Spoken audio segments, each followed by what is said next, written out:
24 de noviembre del 2017 estoy grabando el audio número 5, cuyo título es Retazos históricos que escribieron la realidad.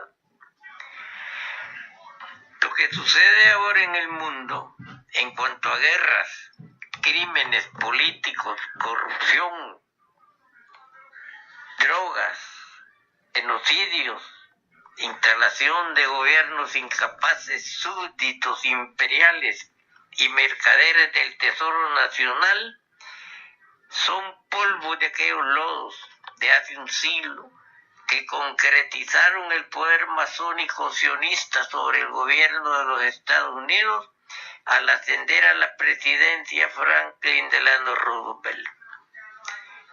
Al escudriñar estos hechos históricos en busca de la verdad y divulgarla, sigo la línea que nos legara el maestro de Galilea al expresar: conoceréis la verdad y ella os hará libres, agregando a ello lo que nos recomienda don Miguel de Unamuno cuando expresa: por de pronto una sola cosa, y ella sencillísima, es decir, siempre y en todo caso, la verdad, pero sobre todo cuando sea inoportuna.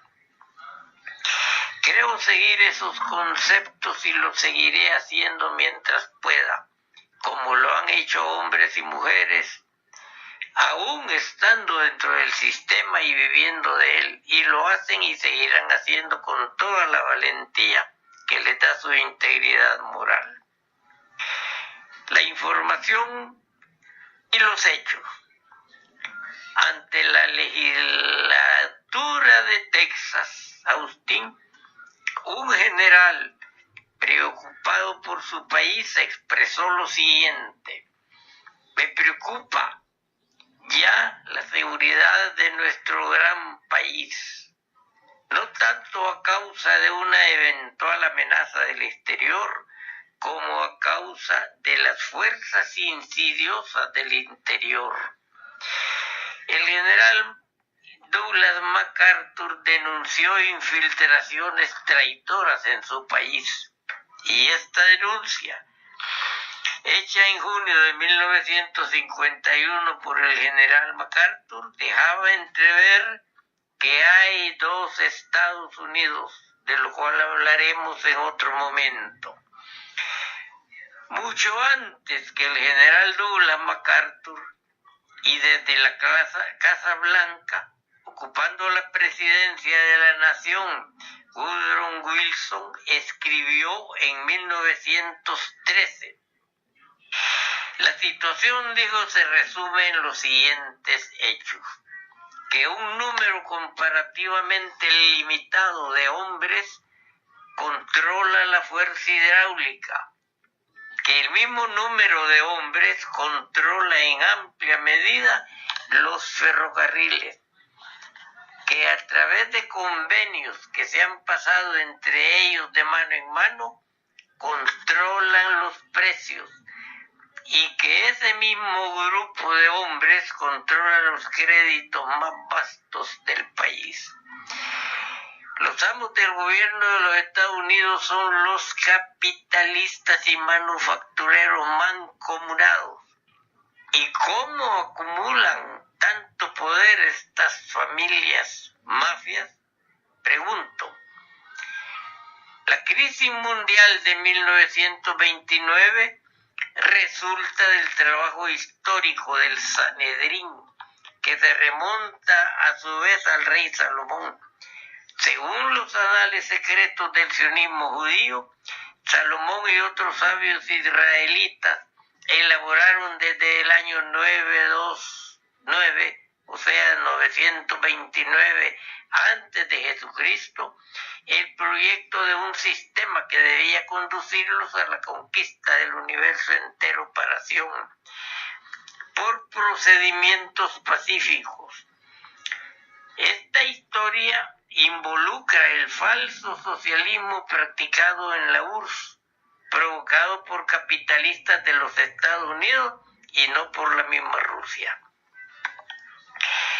Continúo la historia dando a conocer para quienes desconocen la gran crisis de 1929 e ir comprendiendo que guerras, crisis, pestes y inestabilidad social como la que padece El Salvador son provocadas para beneficio de intereses que irán quedando al descubierto para la humanidad e ir entendiendo que tras sus desdichas, sus miserias, tras el odio que ha invadido a las sociedades, la ignorancia, las divisiones partidistas, etcétera, son provocadas por ciertos grupos de poder financiero militar.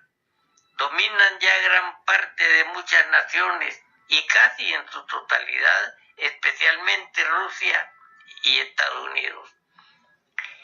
Estoy aclarando para quienes lo ignoran por qué se dio la gran crisis de 1929. En los últimos años de la administración del presidente norteamericano Calvin Coolidge, el movimiento político judío masónico había perdido influencia en los círculos de la Casa Blanca. Este fenómeno se acentuó a principios de 1929 al subir el presidente Herbert Clark Hoover, que si no se oponía a los planes internacionales de ese movimiento, por lo menos no se prestaba a desarrollarlos. Y así se crea el problema. Esto implicaba que un cambio fundamental en la alta política de Norteamérica estaba ya iniciándose. El movimiento político secreto preparó entonces una gran contraofensiva. Los magnates Baruch, Warburg, Schiff, Goldman, Morgan Jr., Rockefeller, Rothschild y otros más, mediante el poderoso instrumento de sus consorcios bancarios, o sea, el supercapitalismo, aceleraron vertiginosamente la circulación del dinero y luego la detuvieron bruscamente, con lo cual provocaron en octubre y noviembre un cataclismo económico y sumieron a Estados Unidos en la quiebra. Algo parecido a lanzar a un tren en veloz carrera y luego aplicar súbitamente todo el aire comprimido de los frenos.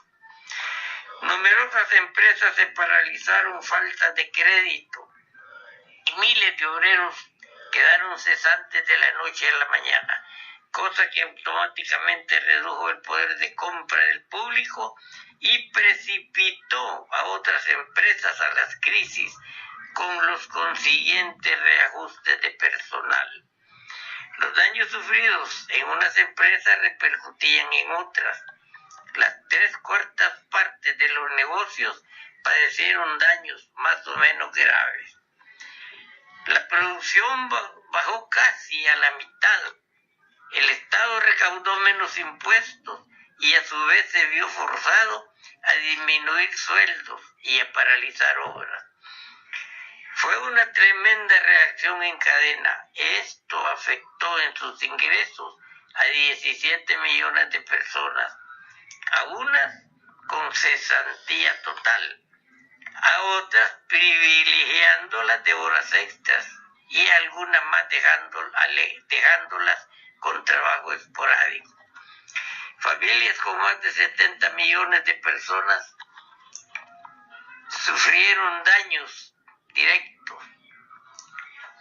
Como siempre, un mar de versiones propagandísticas se esparció para encubrir la terrible maniobra con el nombre de crisis de sobreproducción, cosa falsa, pues en esencia era una acción política de sorpresa para desprestigiar a la administración nacionalista de Hoover y propiciar el ascenso de Franklin Delano Roosevelt a la presidencia de los Estados Unidos. Roosevelt había sido consagrado como maestro de la logia Holanda número 8 de Nueva York el 28 de noviembre de 1911. Obtuvo estuvo en Albany el grado 32 el 28 de febrero de 1929. El Cyrus Reed Temple de Albany lo declaró miembro suyo el 25 de marzo de 1930. Bueno, estas eran las grandes conquistas que tenía el señor Roosevelt. Toda la organización judío-masónica de Norteamérica se unificó para llevar a Roosevelt a la presidencia, como ya lo habían llevado a la gobernatura de Nueva York, y para eso contó con el apoyo de millones de electores desesperados por la crisis económica y seducida por la propaganda electoral que prometía ayuda a los cesantes. Nuevo trato, el programa de Franklin Delano Roosevelt. A principios de 1933, Roosevelt subió a la presidencia, a la que habría de reelegirse 4 veces. No obstante el precedente tradicional de que nadie lo hiciera más de una vez. Y durante su administración se desarrolló una secreta revolución en Estados Unidos, todavía ahora muy poco conocida, consistente en empezar a trabajar por el hundimiento de Norteamérica en favor de la URSS. Entre tanto, las denuncias de la Comisión Senatorial de McCarthy conmovían a la opinión pública. El senador hablaba de 20 años de traición, lo cual correspondía a la época en que Roosevelt llegó al poder. Aunque no mencionaban la palabra judíos, muchos de los que él ponía en entredicho tenían ese origen. Por supuesto, el senador fue calificado de antisemita. Luego la prensa y la TV se lanzaron contra él, lo cual no debe extrañarnos. Acerca del particular, debe tenerse presente